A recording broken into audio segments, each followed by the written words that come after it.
ബിരിയാണിയോ ഫ്രൈഡ് റൈസോ പോലെയുള്ള heavy food കഴിച്ചു കഴിയുമ്പോൾ ഒരു സുലൈമാനി കുടിച്ചാൽ കൊള്ളാമെന്ന് തോന്നാറില്ലേ?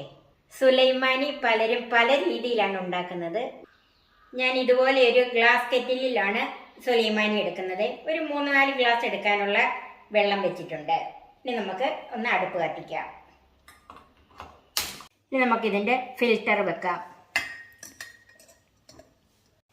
ഇതിലേക്ക് ഒരു ചെറിയ കഷ്ണം ഇഞ്ചി ചതച്ചതും 4 ഏലക്ക, ഒരു മീഡിയം കഷ്ണം കറുവാപ്പട്ട, ഒരു 1.5 ടീസ്പൂൺ ചായപ്പൊടി. ഇനി ഇതിലേക്ക് പഞ്ചസാര ഓരോരുത്തർക്കും ആവശ്യത്തിനുള്ളത് ഇടുക. ഞാനിപ്പോൾ ഇതിലേക്ക് 2 ടേബിൾ സ്പൂൺ പഞ്ചസാരയാണ് ചേർക്കുന്നത്.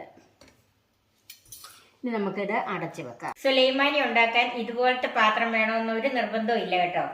ഓൺലൈനിൽ സെർച്ച് ചെയ്താൽ ഈ ഗ്ലാസ് കെറ്റിൽ കിട്ടും. ഞാനിത് ഫ്ലിപ്കാർട്ടിൽ നിന്നാണ് വാങ്ങിച്ചത്. ഇപ്പോൾ ഇത് നന്നായിട്ട് തിളച്ചിട്ടുണ്ട്. നമ്മൾ ഇതിൽ ചേർത്തിരിക്കുന്ന ഇൻഗ്രീഡിയൻസിൻ്റെ ഫ്ലേവറൊക്കെ ഒന്ന് ഇറങ്ങാനായിട്ട് ഒരു 2 മിനിറ്റ് ചെറുതീയിലൊന്ന് തിളപ്പിക്കാം. നല്ല ആവി പറക്കുന്ന സുലൈമാനി ഈ പാത്രത്തിലാകുമ്പോഴത്തേക്കും നമുക്ക് അരിച്ചെടുക്കുകയൊന്നും വേണ്ട, നേരിട്ട് ഗ്ലാസ്സിലേക്ക് ഒഴിച്ചെടുക്കാം. നിങ്ങൾ ഇതുപോലെ തന്നെ ഒന്ന് സുലൈമാനി ഉണ്ടാക്കി നോക്കണം. ഇഷ്ടപ്പെട്ടാൽ ലൈക്ക് തരാനും സബ്സ്ക്രൈബ് ചെയ്യാനും മറക്കരുത്.